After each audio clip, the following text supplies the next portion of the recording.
Boa noite, pessoal. Tudo bem por aí? Vamos começar a nossa live agora de agosto, a live, né, sobre viveiro de nativas, nosso paisagismo em cena. Vou aguardar o pessoal dar uma entrada aqui também para poder convidar o nosso palestrante de hoje. Nosso convidado, na verdade, né? Sempre aqui um bate-papo e não é uma aula, né, com todo aquele formalismo. Hoje o nosso convidado é engenheiro florestal, é um exímio profissional, tem mudas assim, produz mudas de extrema qualidade. Quando eu quero trabalhar com árvores, é o primeiro lugar onde eu vou, principalmente espécies nativas. Então acho que tem muito a acrescentar, tem muita coisa legal para ele falar, tá certo? Então já envia para os amigos, compartilha essa live com os amigos, envia para quem você sabe que gosta do assunto de plantas nativas, principalmente na questão de árvore. Hoje a gente vai falar especificamente, tá, de espécies arbóreas. Esclarece para mim, por favor, se vocês estão me ouvindo bem. Eu tô de microfone, eu não sei se tá pegando certinho, tá? Comenta aqui embaixo. Eu sempre gosto de deixar claro que vocês, os comentários, pode fazer livre comentário aqui embaixo, tá? Dúvidas, pode ir fazendo que conforme a gente for recebendo, vai sendo respondido. Deixa eu convidar então o Márcio.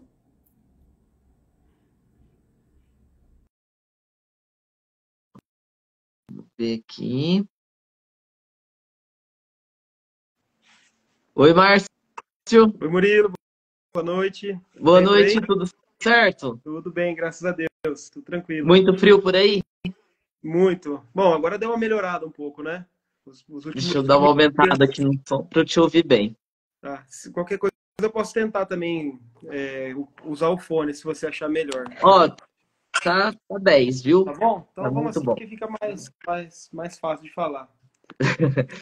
E aí, muito frio por aí? Então, agora melhorou um pouco, né? Os últimos dias aí a gente vem passado bastante frio, né? E assim, para o viverista, frio é um perereco, né? Porque o dia mais frio do ano é o dia que a gente tem que acordar mais cedo para ir lá ver as plantas, né? Nossa Então, senhora.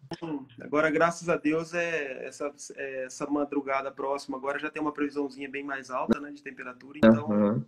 já está bem amenizado o risco de geada aí, né? Que é um problema. Não teve geada. Essa semana não teve. Na realidade, assim, chegou a gear em alguns pontos, mas aqui na região nossa, né? Mas nada Uhum. muito severo. Para você ter Ah, uma muito ideia, bom. lá no viveiro chegou a dar 3 graus, Murilo. Nossa, Positivo. é muito frio. As plantas, coitadinhas. Aqui na nossa região tá difícil, né? É a seca e o frio. Tá bem, esse ano tá complicado. Tá. Mas assim, graças a Deus não veio temperatura negativa, então isso, assim, a gente não pode reclamar, né? Graças a Deus não veio negativo, tá bom, dá para tocar o barco. Tá show, então. Mas, Depois eu quero voltar no tema frio e mudas, porque tenho aqui uma pergunta para você. vamos, Pessoal, para quem não conhece, o Márcio ele é engenheiro florestal, é proprietário do Viveiro Floresta Urbana, aqui em Agudos, né, Márcio? isso, em agudos. Então, eu vou pedir para que você se apresente, fale um pouco também do viveiro, de quanto tempo que você trabalha e por que se dedicar aí às mudas, né, à produção de espécies. Murilo, na verdade, assim, minha paixão por planta vem desde criança, né? Eu sempre adorava planta, eu era aquela criança que pegava semente, colocava para germinar e ficava anotando lá para ver quantos dias ela demorava para germinar, tal, tinha né, todo um caderninho e tal, né? E a minha formação, eu sou engenheiro florestal, como você falou, eu formei em Botucatu na Unesp, né? E no começo da faculdade também eu já comecei a fazer estágio lá no viveiro da Unesp, né? Lá de Botucatu. Uhum.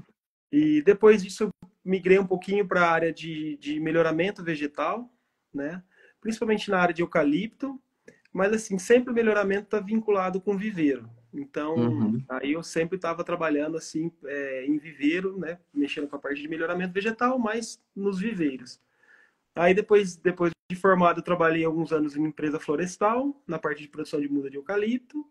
Depois eu saí, montei o meu viveiro, né, que eu tenho até hoje, que fica lá em Agudos, que é o Floresta Urbana. Né? Então, aí, a partir de 2014, 2015, a gente começou com o viveiro lá em Agudos. Né? E a Uhum. ideia inicial do viveiro era trabalhar com mudas para arborização urbana.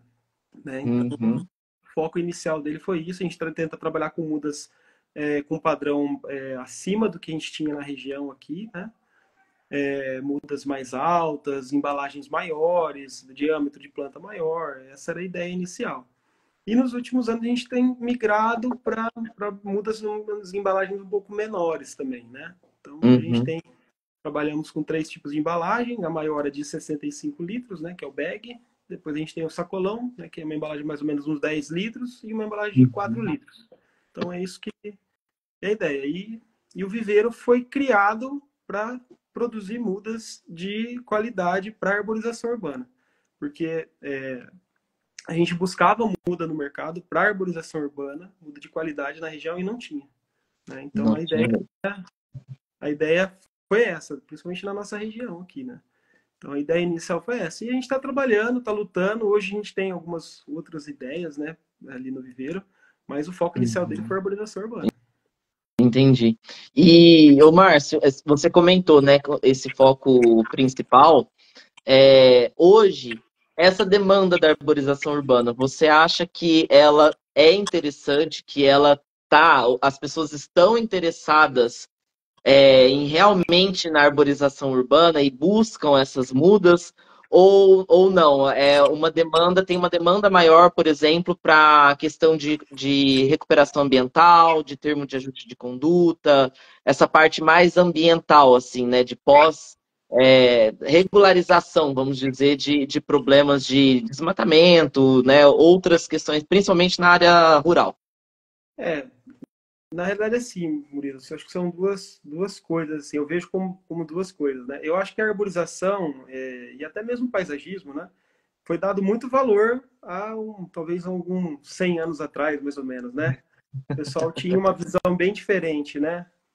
Sobre o que É. era paisagismo, né? Tem aquela parte mais europeia, né?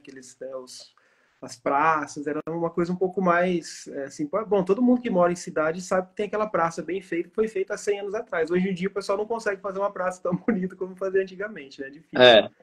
É. Então, assim, acho que culturalmente, acho que tem esse problema na arborização urbana. Né? Mas eu acredito que a gente vem evoluindo. Eu acho que o que era há 20 anos atrás, eu acho que está melhorando. Né? Eu acho que a consciência das pessoas tá aumentando, as pessoas estão focando mais para isso. Né? Mas, Uhum. assim, eu acho que tem muita coisa para correr para, né, a gente poder ter uma cidade com uma quadra arborizada dos dois lados, por exemplo, que é uma coisa tão básica, né? Tão difícil da gente ver isso. Então, eu acho que a gente está nessa evolução, né? E em relação às mudas de nativas, a procura é muito maior para mudas de nativa, né? Mesmo porque Olha. a quantidade, por exemplo, desculpa, a muda de nativa para reflorestamento. Ah, tá. Que agora você me deu uma surpresa É, aí. então, assim, essa parte de reflorestamento, né, das mudas nativas para reflorestamento, a procura é muito maior por vários fatores. Um deles é que a quantidade de planta que vai para reflorestamento é uma quantidade muito maior, né? Normalmente Uhum. trabalha com plantas inferiores e tal. E outra situação também é a obrigação legal, né? Então, por exemplo, a pessoa tem lá, ela foi autuada por algum motivo lá, uma intervenção em APP, uma supressão de árvore isolada, né, sem autorização, e aí ela é obrigada a plantar mesmo. Então, assim, ou ela planta ou ela toma multa. Então, é um negócio Uhum. que, assim, é matar ou morrer, né? Então, assim, ela tem, assim, a demanda das mudas nativas para reflorestar é maior do que a de arborização. Infelizmente. Infelizmente. Eu te pergunto isso porque, vindo do paisagismo, principalmente aqui no interior, né, a gente tem uma resistência, primeiro uma resistência à compreensão do paisagismo mais amplo. né, do que uma florzinha. E aí, quando a gente ultrapassa essa barreira, eu, como paisagista, eu tenho muita dificuldade de convencer do cliente entender que, primeiro, o espaço dele dá para colocar uma árvore, e segundo, que vai ficar melhor uma árvore do que a palmeira da moda, né? É, A gente tem uma dificuldade técnica, primeiro, com relação ao espaço, como eu comentei, porque cada vez mais os lotes estão menores. Quando a gente pensa em arborização urbana, as calçadas é no mínimo do mínimo do mínimo que a lei exige. Se não tivesse lei, seria o mínimo ainda, né? exatamente. E quando você tem ali uma obrigação de colocar uma árvore, eu costumo brincar que não é uma arborização urbana, é uma arbustificação urbana. Porque parece que assim a exigência já que tem que colocar, então coloca uma que fica realmente o tamanho de um arbusto, né? Se a gente for pensar que tem arbusto que chega a 5 metros, é um arbusto que a gente vai tendo, não uma É arborização urbana, o né? que der menos trabalho possível, né? O que der menos trabalho possível. E aí, se a gente tivesse uma cidade, né, com uma arborização real, com parques, com praças, com canteiros centrais, corredores verdes, fundo de vale, né, conservado, eu acho que não seria tão prejudicial ter árvores pequenas nas calçadas. Mas acontece que nem isso a gente tem, né? É, E é uma sanha por cortar árvore. Esses dias mesmo eu estava passando aqui em Bauru, nas Nações Unidas, que ainda tem algumas árvores maiores, e estava assim um show de horrores, porque estavam cortando de qualquer jeito, é nítido a poda, né? De qualquer jeito. E sem nenhum critério. Não tinha fiação, não estava avançando na avenida, nada. Simplesmente estava cortando por cortar, né? Então, essa relação que as pessoas estão tendo com as árvores, você até comentou que acha que isso está melhorando. O que você acha que ainda tem que melhorar mais para as pessoas conseguirem entender que a gente precisa de mais árvores e para a gente plantar árvore no lugar de palmeira nessas cidades, nesses jardins? Murilo, eu acho que assim, o que falta é um pouco assim, até mesmo de informação das pessoas mesmo, né? A pessoa, às vezes, no dia a dia, ela nem pensa, né? Todo mundo tem, né, a vida corrida e tal, então a pessoa acaba nem refletindo muito no que ela vai colocar na frente da casa dela, que é o mais cômodo possível, né? E Uhum, eu acredito que falta um pouco de bons exemplos também, sabe? Por exemplo, até mesmo talvez algumas ações de fazer alguns pontos específicos para as pessoas virem que aquilo é uma coisa positiva, né? Para verem que é uma uhum, coisa positiva, né? Então, tem alguns municípios que têm uma coisa que chama espaço árvore, né, que tem uma obrigatoriedade legal ali, num tamanho mínimo de espaço ali naquele lugar para poder plantar árvore, que eu acho que é uma coisa super sim, importante. Tem um que tem um termo técnico, mas na verdade assim, a ideia é fazer um corredor verde em alguma grande avenida da cidade, né? Então assim, alguns municípios já fizeram isso, né? Tem vários que já têm já inclusive. Então assim, são uhum, alguns pontos que talvez seja interessante para estimular a população a fazer isso, sim. né? Então a gente E não demonizar, né? é, e assim, planta é um ser vivo. É igual cachorro, igual gato, igual peixe. Ele vai te dar alegria e vai te dar trabalho também, né? Então você vai ter que mudar, vai ter que aguar, você vai ter que adubar, você vai ter que... Tem várias coisas, mas em Sim, contrapartida, a umidade da sua casa vai ser melhor, vai ter uma umidade no inverno melhor, você vai ter no verão, dependendo né, da fase que tiver, ela vai abaixar significativamente a temperatura da sua casa, né? Você vai sim, economizar energia, né? Então tem várias sim. coisas, né?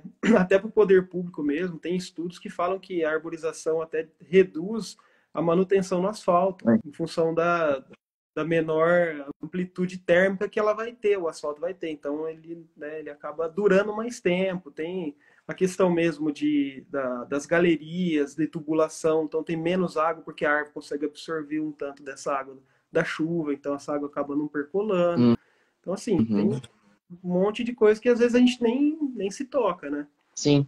E, e vem muito também nessa questão, você falou, né, da praticidade. As pessoas pensam que colocar, fechar tudo com concreto e colocar encanamento é mais prático do que ter canteiro e manter canteiro. É, Acontece que o encanamento não vai dar conta de engolir a quantidade de água que vai começar a vir, né, com as próximas chuvas, com as mudanças climáticas que estão chegando, não vai dar conta de drenar isso.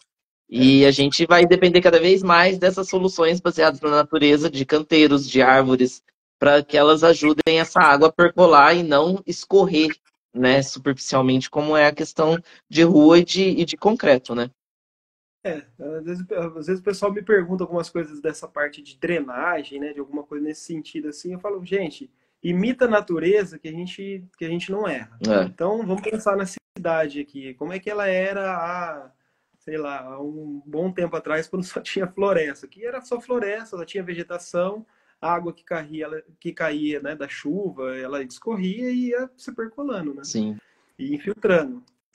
Então, assim, fora essa questão, lógico, de alagamento e tal, a gente tem que alimentar o lençol freático também, né? Então, a gente tem os poços de sim, coleta de água, né, de poços profundos. Então, essa água que tá, né, que a gente consegue segurar na cidade, ela vai para o subsolo e ela vai para, né, para as galerias também, para poder ser resgatada depois, para a gente ter o uso dessa água, né? Parece que em não, mas Bauru. é um volume considerável, né? Em Bauru, então, que é uma cidade que está dependendo de ter água potável dos poços, então cada vez mais importante É, isso, né? exatamente. Márcio, focando na questão do viveiro, você pode falar, só para a gente entender, porque a gente sempre fala muito, eu vejo muito nas redes sociais, e essa live também veio na ideia a partir, né, dessa observação, das pessoas falando da importância das espécies nativas, que o paisagista tem que especificar e tal, e que é realmente muito verdade. Mas uma coisa que sempre ficou muito na minha cabeça é o acesso a essas espécies nativas. Você consegue passar, assim, fazer uma geral, como que funciona essa dinâmica para que eu consiga ter essa espécie disponível e eu consiga especificar isso no meu projeto, sabendo que eu vou conseguir plantar ela lá? Como que é essa dinâmica do viveiro? Do começo até eu ter ela ali para poder plantar. Murilo, assim, as espécies, na verdade a gente tem várias espécies nativas um pouco mais assim consagradas, né? Então essa a gente vai encontrar com mais facilidade aí, um ipê amarelo, ipê branco, essas espécies são mais comuns, né? E Uhum, quando a gente começa a migrar para algumas espécies um pouco mais diferentes e menos usuais, né? Por exemplo, a pinha do brejo, que é a Magnolia valata, ou o próprio canudo de pito, essas espécies que não são tão usadas, a dificuldade na produção é a gente conseguir matriz que vai geneticamente passar aquilo que a gente quer para a cidade, né? uhum, Então é lógico que a planta, a espécie da planta, ela vai manter aquelas características normais ali dela, a maioria, né? Mas ela vai ter uma certa flutuação dentro da genética dela, até de crescimento, de floração. Então, assim, acho que o primeiro ponto seria esse ponto, né? Essa dificuldade da gente conseguir selecionar algumas matrizes que vão condizer com o que a gente espera na cidade. Né? Então, uhum, um exemplo, até não é planta nativa, é planta exótica, que é o ciraricito, o cojoba, brinco de Índia, que eu acho uma planta espetacular. É uma planta exótica, né? Mas, assim, uma planta muito legal, ela cresce super rápido, faz uma sombra legal e é uma planta bonita, né? Ela é linda. aham, E, assim, tem algumas árvores dela que, na verdade, a indicação na literatura dela é para plantar sob fiação. Então, ela é considerada como uma árvore de pequeno porte. uhum, Mas eu já vi matriz gigante dela. Então, assim, tem essa flutuação. Então, a gente tem que tomar cuidado com algumas coisas nesse sentido, né? uhum, E assim, Murilo, na parte da produção do viveiro, é, vai ter muita variação de espécie para espécie. Então, assim, tem espécies que a gente tem uma super dificuldade. Por exemplo, você fala assim, pô, Márcio, eu quero colocar no meu próximo projeto um ipê verde, que eu acho uma espécie linda, delicada, super legal de ter. Só que, assim, para o viveiro, ela vai demorar muitos anos para conseguir chegar num porte de 1 metro. Então, talvez Quantos um IP anos, verde. mais ou menos? Eu tenho uma muda. Caso isso caso que eu tenho lá no viveiro. Eu tenho uma muda de IP verde lá hoje.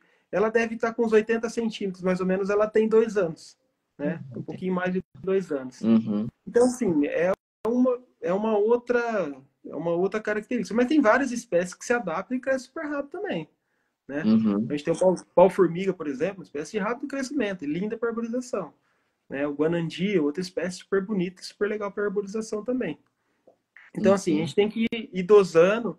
Eu acredito que, assim, como a gente tem muita variabilidade de espécie, variação de espécie, a gente pode encaixar alguma espécie dentro do que você precisa no seu projeto. Né? Então, fala assim, Márcio, eu quero uma espécie que ela tenha um crescimento de copa mais cilíndrico, porque eu não quero que ela abra muito. Então, a gente tem algumas opções de espécies. Uhum. Então, talvez a gente tenha que trabalhar nesse sentido. Então, assim, quais as opções que eu tenho para eu quero esse efeito? Quais opções? Então, a gente tentar trabalhar nesse sentido. E é lógico que a gente tem Uhum. exceções e tem coisas maravilhosas acontecendo no viveiro, na natureza, né? Então, agora faz pouco tempo, eu tive uma alegria muito grande que eu tive uma eritrina com flor Ah, branca. Eu nunca tinha visto eritrina com flor branca. nunca vi. A candelabro? Nossa, linda. O Murilo, e essa a matriz eu que plantei, é uma das poucas, mas eu que plantei essa matriz, eu que fiz Aham. a muda, eu que plantei há muitos anos atrás, e eu que coletei a semente pessoalmente, eu que semeei, foi tudo na minha mão. E ela é uma Uhum. editrina, a mãe é vermelha. E ela E ela veio, deu filha vermelha e filha branca. deu uma variedade. É, Olha, e eu que conversando com legal. eu conversando com outros amigos viveristas também, eles falaram que a eritrina ela consegue ter uma variabilidade de tonalidade, inclusive de vermelho, que é bem Que legal. Agora, legal. a branca, eu tô com dúvida, mas eu acho que ela é uma espécie, inclusive ela deve ser estéril, porque ela chega a formar a vagem, mas ela não está frutificando. Né? Então, Ah, só para olha, a gente entender, dá um mestrado aí, hein? então, só para a gente entender que tem essa variação dentro da espécie, que a gente tem várias espécies que a gente consegue adaptar, né? Sim, sim. Você comentou essa questão da matriz, né, dessa necessidade da matriz. De onde que costuma vir essas matrizes? E assim, a gente tem alguma, eu acredito que tenha, né, meio ambiente, principalmente vem da área da biologia, até para a gente fazer uma pesquisa em área natural, a gente tem vários regramentos. Para o viverista, para conseguir essas matrizes, tem alguma normativa, resolução, para você ter acesso a essas matrizes ou não? Por exemplo, eu tenho um sítio, tenho ali um remanescente de cerrado, eu posso ir ali pegar semente e já começar a produzir muda. Como que funciona essa questão da matriz? Na realidade, assim, Murilo, para a produção nativa, principalmente para reflorestamento, né? A gente tem que ter uma variabilidade genética. Então, por Uhum, exemplo, a gente não pode, vou dar um exemplo rápido, a gente vai fazer uma área de reflorestamento, eu vou usar a paineira rosa como uma das espécies que eu vou introduzir naquele lugar ali. Eu não posso pegar 50 mudas de paineira rosa de uma árvore só, filha de uma árvore só, porque eu estou estrangulando geneticamente essa árvore. Então, por exemplo, se essa árvore for suscetível à geada e der uma geada na região, eu vou perder todas as minhas 50 mudas de paineira. uhum, Então, isso é a parte do reflorestamento. Então, assim, os viveiros, eles têm que ter o RENASEM, né, que é o Registro Nacional de Sementes e Muda. Então, você pega aí já a semente e a muda, né? Então, assim, as sementes, elas têm que a gente tem que saber de onde está vindo a semente, quais são as matrizes, de onde está vindo. As mudas também, a gente tem que separar os lotes, a gente tem que saber qual lote de qual semente, tudo certinho. Então, assim, a gente tem esses detalhes legais, né, que vão contribuir principalmente para que quando a muda for para o campo, a gente tenha essa variabilidade genética um pouco maior. uhum, Que para a arborização, você viu que é um pouco ao contrário, né? A gente tenta, às uhum, vezes, selecionar algumas espécies que vão manter as características da mãe para uhum, a arborização, porque a gente não quer, por exemplo, um IP amarelo que não cresça, que ele vai demorar 5 anos para ter 2 metros de altura. uhum. Sendo que a gente tem planta de pé amarelo que ela vai crescer significativamente mais do que isso. Então, tem essa contrapartida em relação à parte do reflorestamento. Uhum. Mas se a gente parar para pensar também, é, é interessante também ter uma certa variabilidade na arborização, porque da mesma forma, ainda que no campo a gente tenha condição natural, na cidade o ecossistema é muito mais diverso e muito mais desafiador para aquela planta para ela conseguir se manter. Pensando, né, que ninguém vai ficar ali é, fazendo carinho na árvore, né? Geralmente planta a muda, joga água no início e depois que ela pegou, Boa né? sorte. A natureza cuida. E então a gente ter essa variabilidade genética também na arborização urbana é muito legal. Até por isso que a gente evita em projetos de paisagismo trabalhar, por exemplo, um projeto de arborização de um loteamento, né? De um condomínio fechado, a gente vai fazer a arborização desse condomínio. Evitar trabalhar com uma mesma espécie. Porque em pegar uma variedade genética que realmente, vamos supor, tem essa sensibilidade a uma determinada praga, ou a questão da geada, igual a gente está passando por momentos de muito frio aqui na região, a gente acaba perdendo um condomínio inteiro, É, né, de mesma espécie, com em um dia, de um dia para o outro. Né? A gente tem. Não precisa ir para uma muda de árvore. As marantas charuto, por exemplo, é um ótimo exemplo de que aqui para o interior, para regiões que são mais secos, a dor de cabeça que é trabalhar com a maranta charuto em determinadas regiões e de onde vem a muda, dependendo de onde vem a muda. Então, se essas mudas vêm de um viveiro que já está aqui, essas plantas já estão um pouco mais justificadas e vêm de uma matriz mais biodiversa, a gente tem uma resistência maior delas, elas sofrem bem menos. Mas se vem de viveiros, por exemplo, de Campinas para frente, Campinas, São Paulo, região litorânea, então, nossa, é plantar, perder todo aquele volume vegetal, cortar no zero e deixar ela rebrotar de novo. entendi. Sabe? Então, assim, tá vendo, gente, que essas questões que o Marco está trazendo, parece que isso é tão distante do paisagismo e isso está envolvido na nossa atuação, isso está envolvido dentro do projeto de paisagismo, que se a gente não se atenta a isso no momento do projeto, a gente corre risco. Não significa que isso vai acontecer, mas significa que existe um risco disso acontecer. E paisagismo não é barato. O nosso É. cliente, ele não quer perder planta, então a gente tem que ter essas questões no momento do projeto, no momento da especificação vegetal. Murilo, esse ponto que você colocou também da variabilidade genética dentro da arborização urbana, eu concordo com você, ele é importante. O que eu penso talvez num nível menor, assim, né?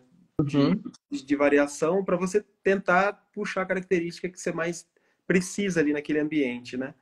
E a Sim, questão que você colocou também, eu acho super importante, da gente sempre tentar diversificar a espécie nos projetos de arborização, né? Principalmente em função do que você falou aí, da questão, né, de vir uma praga e acabar com tudo, né? A gente tem um sim. exemplo sério, acho que do plátanos, né? O plátanos foi muito plantado, assim, em larga escala e teve vários problemas vascular, doença vascular e outras coisas Sim. também.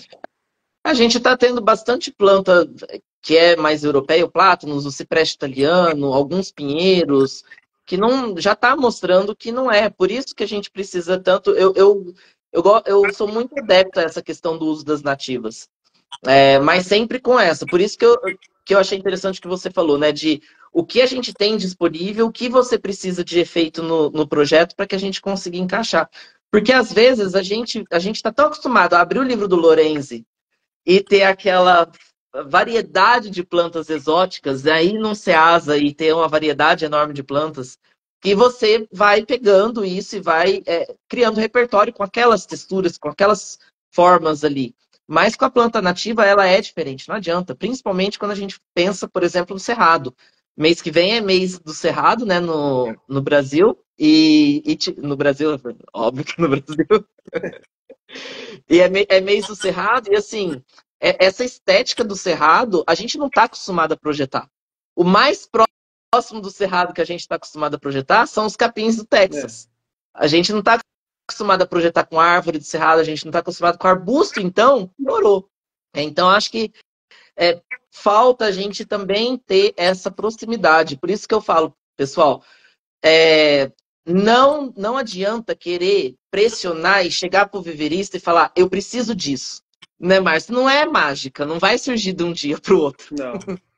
Não vai, tem um tempo. O Márcio mesmo falou, um IP verde, 2 anos para estar com 80 centímetros de altura. Né? Então, a gente precisa ter esse olhar clínico também para as espécies nativas, ter repertório das espécies nativas, entender as formas de comunicação dela em termos estéticos e ter essa proximidade com o viverista para saber o que ele está produzindo, para saber como que a gente faz esse casamento. Porque simplesmente ficar, eu quero a espécie tal, não vai chegar a lugar nenhum, porque às vezes não tem mesmo. E não tem nem matriz, né? Para poder produzir muitas das vezes. Não, dependendo. Tem uma espécie, Murilo, que foi muito falado, tem até uns livros do início da arborização em São Paulo, que é a Boldichia virgiloides, que é a sucupira preta. Né? Ah, A pessoa, cara, essa espécie tem que ter na arborização, é uma espécie que não tem, porque você não tem matriz, você não tem essa muda. Eu já procurei em viveiros, já, assim, parceiros, para trazer para o meu viveiro, para a gente tentar fazer uma muda maior, e a gente não consegue, não consegue. Então, esse é um exemplo clássico do que você está falando aí. Não adianta você querer aquela espécie na hora que você quer, que você não vai ter. não vai ter. Eu levantei a mão porque eu sou prova viva. Que eu não sei se foi com você, se eu já te conhecia, mas eu tive um projeto que eu queria colocar sucupira preta de qualquer jeito. Eu não achei em lugar nenhum. E assim, como me dói o coração, porque nos remanescentes aqui de Bauru, vários tinham sucupiras assim, pontuais. E nos poucos lugares que tinham, acabou. Virou terra arrasada, sabe? E a gente não acha. Então, assim, tá acabando. Matriz não tem. É. E aí, se não tem matriz, eu imagino assim, a dificuldade também que é de ter um protocolo de reprodução disso no viveiro, porque não é simplesmente pegar a semente, pôr na terra e esperar lá no tubete e esperar que ela germine, né, Márcio? Não, não. Cada espécie tem um.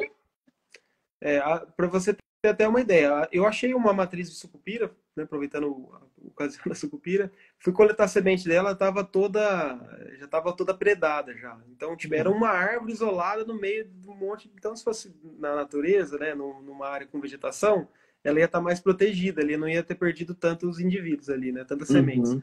Mas nesse caso a gente conseguiu coletar, as sementes já estavam todas pedadas por lá, uma besoura, alguma coisa que pegou ela ali. E aí a gente levou para germinação mesmo assim, né? Porque às vezes ela sobra um embriãozinho ali, ela vai. Uhum. E praticamente não germinou nada nesse lote, né? Não. De sucupira. E as que se germinaram também acabaram se perdendo. Então, E é assim, uma árvore tão linda. então, e é assim, uma coisa histórica. Se você pegar historicamente, ela é uma árvore que foi usada na arborização no começo do século passado e, tipo, eu esqueci o nome do autor, é um autor famoso, tal. Ele escreveu, fala, essa espécie é uma espécie que não pode faltar na arborização. Ah. E depois que lembrar, eu te falo. E, e assim, não tem, não existe, a gente não acha muda dessa espécie, né? E assim, Será que porque a sucupira ela vem na arborização muito talvez junto com o jacarandá, né? E o é, jacarandá foi um boom é, de uso dele na arborização. Será que pela facilidade de produção do jacarandá acabou que e a proximidade estética entre eles? Mais por conta da flor, porque a forma da planta é diferente, a casca é diferente, né? Todo o porte dela é diferente. é. Mais por conta da flor mesmo. Talvez será que ele não foi mais, né, desenvolvido, deram mais foco para ele? Porque eu acredito que, assim, existam espécies que sejam mais simples das nativas e outras que sejam mais desafiadoras. Você já comentou da sucupira. Tem mais algumas que você pode citar que tem nos livros, o pessoal indica e é difícil de produzir no viveiro? Ah, Murilo, assim, de forma geral, as espécies de cerrado são as mais difíceis. Ponto. Essas são as mais difíceis de germinar, mais difíceis de conduzir, de produzir, de acertar adubação. Essas são as mais chatinhas. Uhum. Tem alguns outros pontos, Murilo, Murilo que dificulta o trabalho também no viveiro. A semana mesmo a gente estava conversando no grupo de viveiristas que a gente tem lá, o pessoal estava fazendo a produção da aroeira brava. Sei. É uma espécie que a gente não usa para arborização, a gente usa mais para reflorestamento. Mas só para dar um exemplo, essa espécie ela é altamente alérgica. Então, assim, o pessoal estava reclamando que eles receberam um lote de semente achando que era uma aroeira e acabou sendo essa aroeira brava. E o pessoal tá lá no viveiro mexendo e apareceu ferida na mão do pessoal, né, começa a dar, fica com o olho inchado, dá um monte de machucado no corpo da pessoa. E Uhum. aí descobriram que era a aroeira brava. Uhum. Então, tem isso também. Então, a gente acaba tendo que excluir algumas espécies, até porque senão a gente, na verdade, a gente não consegue produzir, né? A gente tem outros problemas. Uhum. E assim, Murilo, lá no viveiro também a gente tem a questão de pragas, então algumas espécies são mais atrativas para praga, a gente evita, né? Então tem essa Uhum. dificuldade. A questão de suportar déficit hídrico é uma coisa importante no viveiro também, porque por mais que a gente tenha um ambiente controlado, a gente pode ter uma falta d'água, alguma coisa, então a gente pode também perder planta. Uhum. Né? Então, todos esses pontos são alguns pontos que vão dificultar a produção de algumas espécies. A questão nutricional, às vezes tem planta que é mais exigente para alguns nutrientes. Quando a gente pensa no viveiro, a gente tem lá, hoje no viveiro eu vou trabalhar com mais ou menos umas 80 espécies, 80, 90 espécies diferentes. Né? Uhum. Tem dias para mais de 500 espécies. Né? Então, a gente trabalha ali com umas 80, 90 espécies. Então, assim, não dá para ficar selecionando adubação para uma e para outra. A gente faz adubação geral, né? Uhum. Então, essa seria uma outra dificuldade também em relação à parte da produção das mudas. E pensando na questão do cerrado que você falou, realmente o solo do cerrado não se compara com outros, né? Com uma Mata Atlântica, ou até mesmo o próprio solo preparado que a gente tem para plantas ornamentais. É completamente diferente. Dessa lista que você comentou, a maior parte, é tudo nativa, é parte nativa, parte exótica? Como que é? Murilo, a maioria nativa. Vamos pôr assim, uns 80% nativa. E uns Legal, 20% exótica. A gente vai ter legal. algumas coisas exóticas. Mas assim, a exótica vai totalmente para o lado do paisagismo. Né? Exótica a gente não entra no reflorestamento. Né? A gente não pode fazer Aham.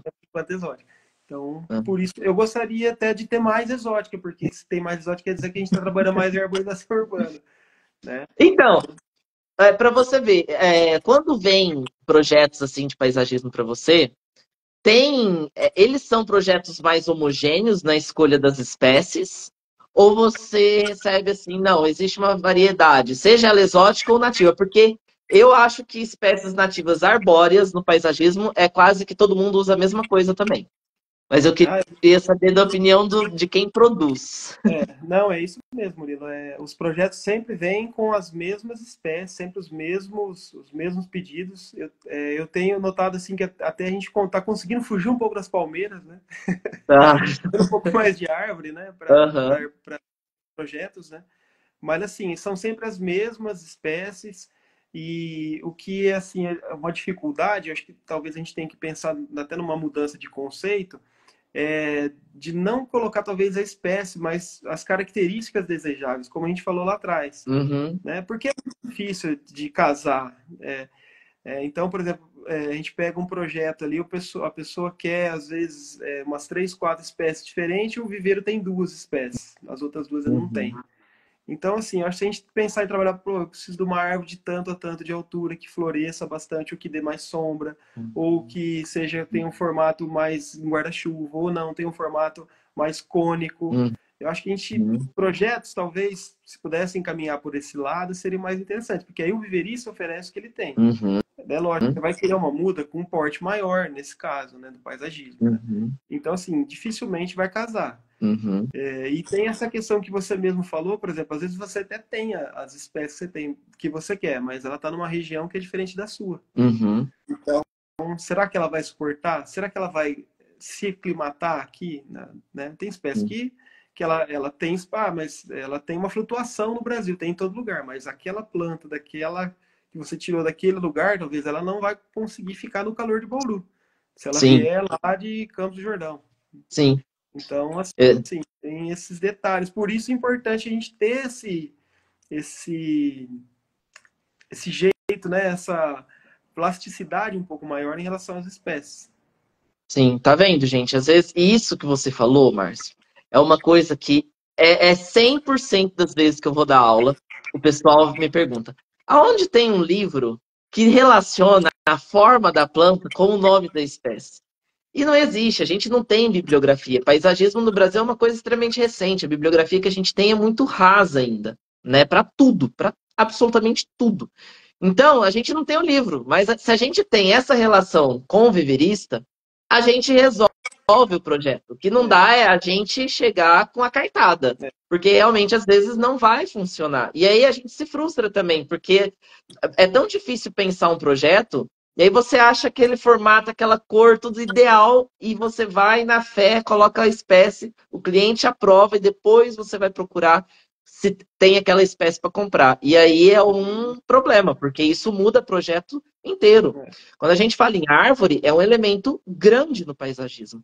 É um elemento que dentro de canteiro, como elemento isolado, como elemento em renque, como de qualquer forma que ela esteja, ela tem um peso visual, uma importância na estética do paisagismo muito grande. Mudar a forma de uma árvore não necessariamente vai ser assim fácil como eu mudo um arbusto. Uhum. Ela vai mudar completamente a estética do que eu estou fazendo.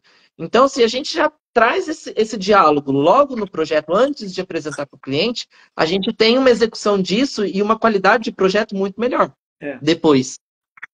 E Né? assim, Murilo, é muito complicado, porque assim, para o viverista, qual que seria o ideal? O ideal é se a gente conversasse hoje, né? Eu, você aqui, ó, vou fazer um projeto, vou ter que entregar esse projeto daqui 5 anos. Isso é pra Ah, caramba.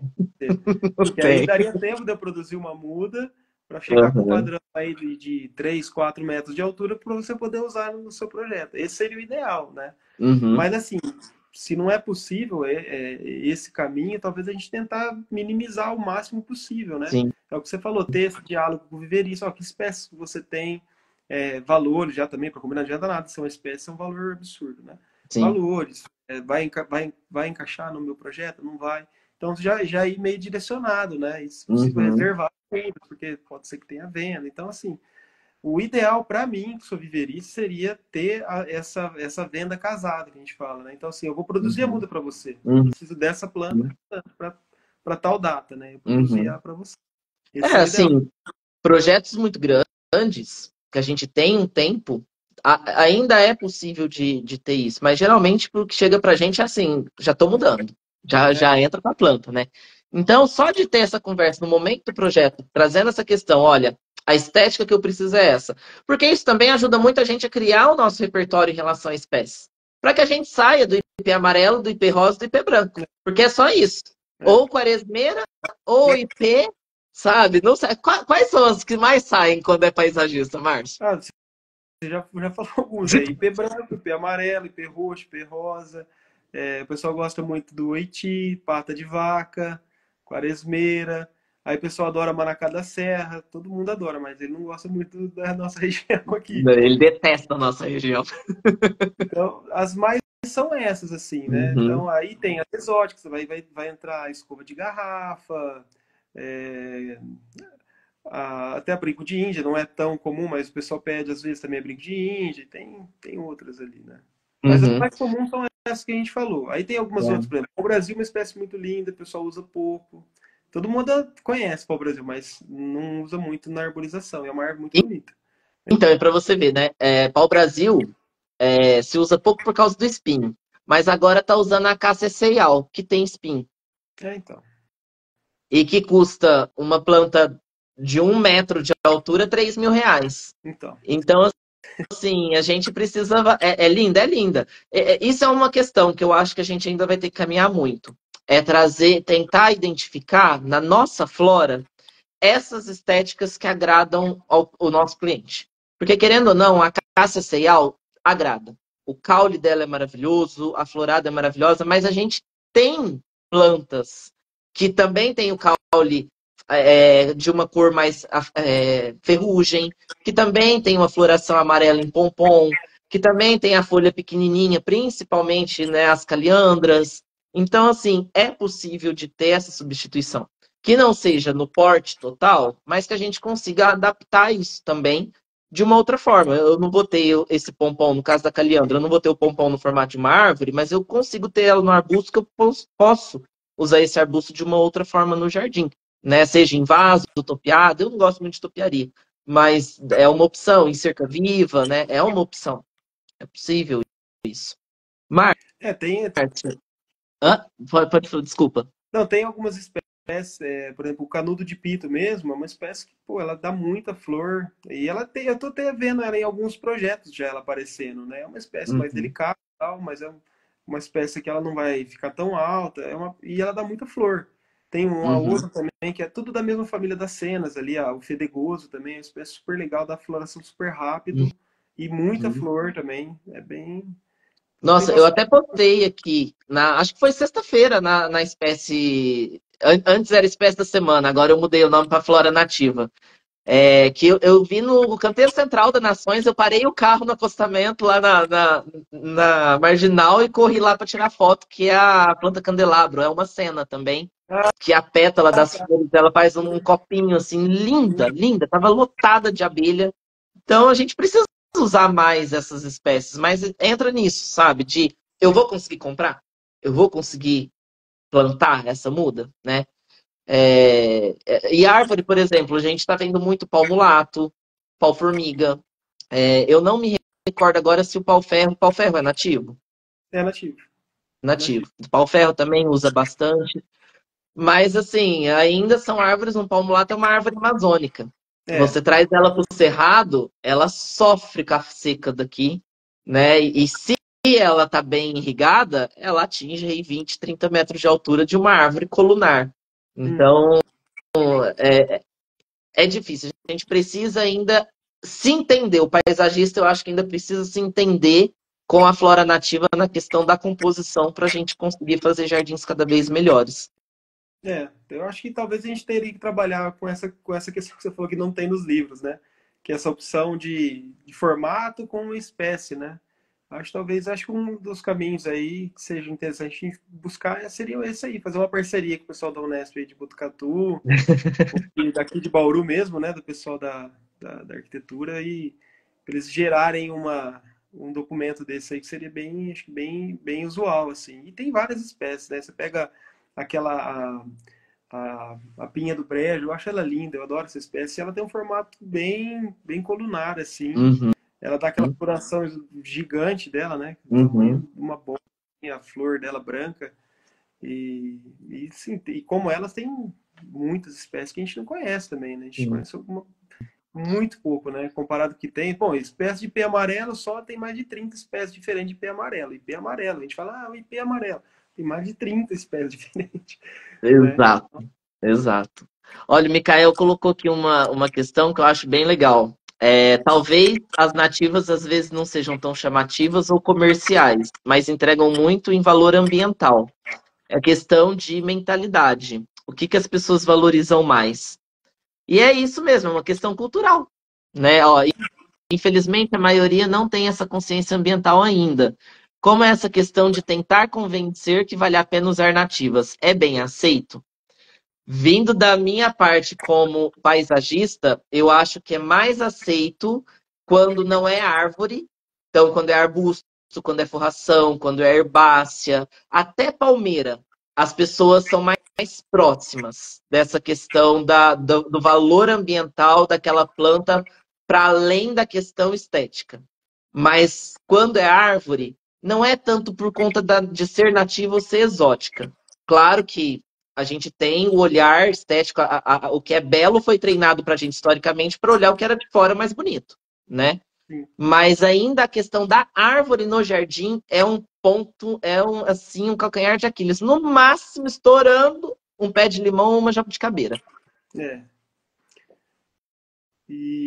Mas essa questão também das nativas na arborização, uma coisa que até você começou a comentar, agora o pessoal mandou mensagem também, tem muito essa parte também da interação com a fauna também, isso é importante, muito importante também, né? Sim. Isso ajuda muito a questão de praga, doença, então assim, a gente ter essas plantas na cidade também colabora bastante com isso também, né? Então a gente tem passarinho Sim. diferente sendo atraído, né, para frutos diferentes. Hoje mesmo a gente estava falando sobre o fruto do sabiá, né, que é uma planta Uhum. super legal, cresce super rápido, dá muita fruto e até a gente pode comer o frutinho dele também. Uhum. Então, assim, essa interação também com a avifauna também é um negócio bem interessante nessa questão de trazer as nativas para a arborização, né? Sim. Quando a gente fala de árvore, isso é fundamental, né? Eu sempre costumo falar, tanto com os meus clientes quanto com os alunos. Tem cliente que eu estou apresentando o projeto, a pergunta é: ah, mas dá bicho? E aí eu sempre falo, gente, natureza chama natureza. Não tem Exatamente. outra coisa. Nós não fazemos jardins dentro de uma redoma de vidro, né? E se a gente pensa em cada casa, cada chácara, cada praça, cada canteiro central, como uma pecinha de um quebra-cabeça muito maior que a paisagem urbana, e que essa paisagem urbana ela é viva, ela só tem muito material artificial ali no meio, mas ela é viva, né? A gente passa a entender e a pensar esses jardins com essa mentalidade que o Mikael propôs aqui, de uma valorização ambiental e que você comentou, que não vai simplesmente ser bonito, mas que vai ter ligação com, com outras formas de flora e com a fauna também. Fora os serviços ambientais que você comentou no início da live. Então, só que eu acho que isso é um caminho que a gente ainda está percorrendo, essa consciência de a minha propriedade privada é propriedade privada só no papel, ela está dentro de uma coisa que é comunitária, que é a paisagem urbana, ainda não entrou na cabeça das pessoas. Né? Ainda não entrou. E assim, é o que a gente, no começo da live a gente começou a falar sobre isso também, é a questão cultural, né, Murilo? E assim, eu sou muito a favor da questão do pagamento por serviços ambientais, né, que é o PCA que a gente fala. Tem muito na área rural, mas na área urbana dá também. Né? Então a gente tem alguns municípios que trabalham com IPTU verde, estimulando justamente a pessoa ter uma árvore na frente da casa. Tem várias modalidades ali, né? Vários modelos, né? de prefeitura para prefeitura. Mas você tem uma área permeável, né? Então, na realidade, você dá um desconto, por exemplo, no IPTU da pessoa, né? Que ela paga todo ano, em função de alguns serviços ambientais que ela está prestando para a comunidade ali. Eu acho que esse é o principal caminho. Eu acho que em vez da gente punir uma pessoa que fez uma poda drástica, a gente tem que fazer o contrário. A gente tem que estimular a população a ir atrás do poder público pedindo para poder plantar uma árvore, para poder ter o desconto. Eu acho que esse é um dos principais caminhos para a gente tentar melhorar essa mentalidade, essa cultura que a gente estava falando no começo. Sim. Então, quer dizer, tá vendo que o nosso trabalho passa também por sistema político?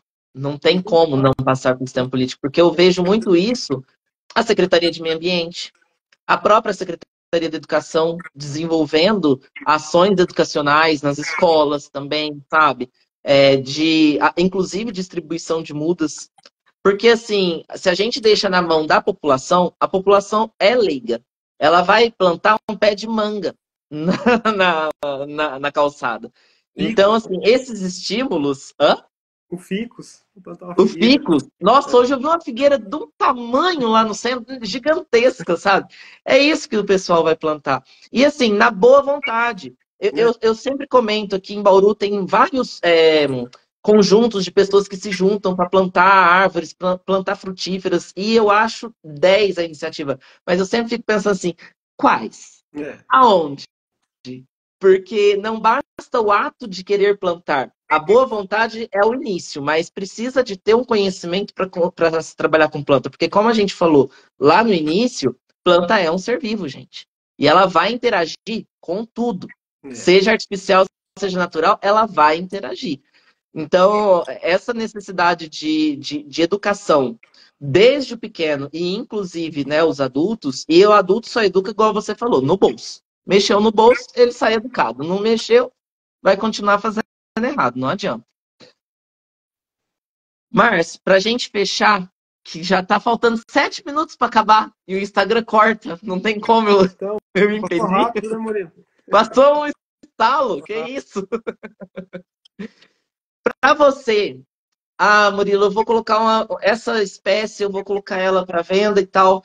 O que você considera que a gente, como paisagista, precisa observar em uma muda que é uma muda de qualidade para a gente colocar no nosso projeto? Murilo, assim, são as 3 partes, né? Raiz, caule e folha, sem colher as 3 partes.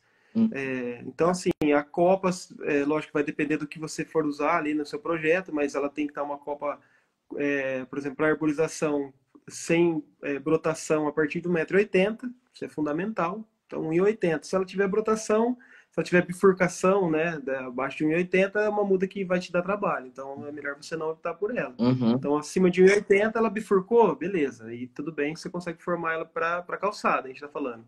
Desse exemplo, né? O caule, o que mais tem é muda estiolada, né? Então, assim, o pessoal faz cotação, e isso eu apanho bastante no viveiro lá. O pessoal faz cotação de mudas, Então a pessoa tem lá uma muda que está com 2 metros, mas ela tem meio centímetro de Ah, diâmetro, né? Então ah. é uma muda fina e comprida. Varinha Porque de no pescar, viveiro, a gente fala. exatamente, no viveiro, se eu plantar, por exemplo, na produção, se eu colocar 20 mudas, uma do lado da outra, fizer 10 ruas, as mudas vão ficar estioladas, porque não vai ter luz para elas não vão ter espaço. Uhum. Então elas vão para cima, elas vão ficar alta rápido, né? E aí o pessoal Uhum. acaba vendendo a muda que vai quebrar, então assim, isso é outra coisa. A relação do diâmetro da planta com o tamanho, isso é importante saber. E a questão da raiz também é outra coisa. O torrão, ele tem que ser compatível com o tamanho da planta. Não adianta a gente ter uma planta com 2 metros, uma embalagem de meio litro. Uhum. Isso não é compatível, né? Então, assim, a gente tem que ter esse meio termo aí. E, lógico, sistema radicular, se você for fazer um projeto com diversas plantas, é fundamental você pegar e abrir o saquinho e ver como é que está o sistema radicular das plantas. Né? Não dá para você fazer um projeto e falar assim, chegou no saquinho, você nem olhar a raiz. Tem que abrir, tem que ir lá no viveiro, pedir para o viveirista abrir um saquinho, mostrar para você, descarta, muda se for o caso, se for necessário, mas assim, é importante dar uma olhada no sistema radicular. É Uhum. lógico, muda um pouco mais velho, às vezes tem menos raiz branca. Raiz branca sempre está relacionada com raiz mais ativa, né? Então, raiz branca é raiz Uhum. ativa. Então, é lógico que tem alguma variação de espécie para espécie, mas assim, é importante abrir, ver se a raiz tem as pontas pontas brancas, se está torrão bem formado, você não vai destorroar quando você abrir. E se ele tem Uhum. um volume de raiz suficiente para suportar a copa dele também, né? E Então, que não esteja enovelada também, né? também tem esse detalhe também do enovelamento. Né? Então, assim, Nossa. eu tento trabalhar muito no viveiro, no floresta urbana, na questão da raiz. Então, a gente ter um torrão legal com bastante raiz, né? E não ficar só olhando na parte aérea da planta, né? Então, Sim. por isso que eu trabalho com umas embalagens grandes lá no viveiro. E, gente, vou falar de novo. As mudas que o Márcio produz são, assim, maravilhosas. Eu nunca tive problema com uma muda que eu coloquei em projeto meu. Pelo contrário, já chegava pronta, florida, e é dali para frente. Nunca tive um probleminha. Obrigado. Né? Nossa parceria aí já tem lugar aí florescendo e frutificando já, né? Já, já. Literalmente, né? É, Márcio, tá finalizando, tenho 2 minutos para finalizar, que senão o Instagram vai cortar. Queria te agradecer pelo seu tempo, por você ter disponibilidade para vir aqui conversar. Acho que você trouxe muito do que nós paisagistas precisávamos ouvir, tínhamos dúvidas e às vezes ficava só na cabeça da gente. E será que é assim? E agora a gente tem um norte e uma forma melhor de comunicação. Eu tenho certeza que foi muito proveitosa tudo que você disse aqui e que os colegas paisagistas vão utilizar isso com certeza. Pessoal, Floresta Urbana VC, Isso. né? Floresta Urbana VC, o perfil do Márcio. Muito, muito obrigado, Márcio. Deixo para você também agora que você quiser falar. Murilo, eu que agradeço, assim, nosso bate-papo foi muito gostoso, foi rápido, né? A gente nem viu passar o tempo aí. E, cara, eu acho super importante essa interação do engenheiro florestal com o arquiteto, com o paisagista, né, com o engenheiro civil, que seja o agrônomo, acho que é muito legal. Uhum, A gente acaba enxergando muita coisa que a gente não vê no nosso dia a dia depois de uma conversa como essa aí, um bate-papo como esse aí, né? sim. E é isso. Sucesso para você, parabenizar você por estar trabalhando com esses temas tão sensíveis, né? E tão importantes ao mesmo tempo, né? E agradecer Obrigado. você e parabenizar por você estar trabalhando com esses temas também. Obrigado. A intenção aqui com a escola é realmente trazer esse conhecimento do paisagismo que às vezes a gente não tem na faculdade e depois fica cada um no seu quadrado, né? É isso que você falou. A gente precisa, é uma área muito multidisciplinar. Se a gente não se falar, a gente só perde. É, é isso mesmo. Pessoal, muito obrigado. A live vai ficar salva aqui e também vai para o site. Então, até a próxima. Tchau, tchau, Márcio. Valeu. Obrigadão. Tchau, Murilo. Obrigado. Valeu, galera. Até mais. Tchau, tchau.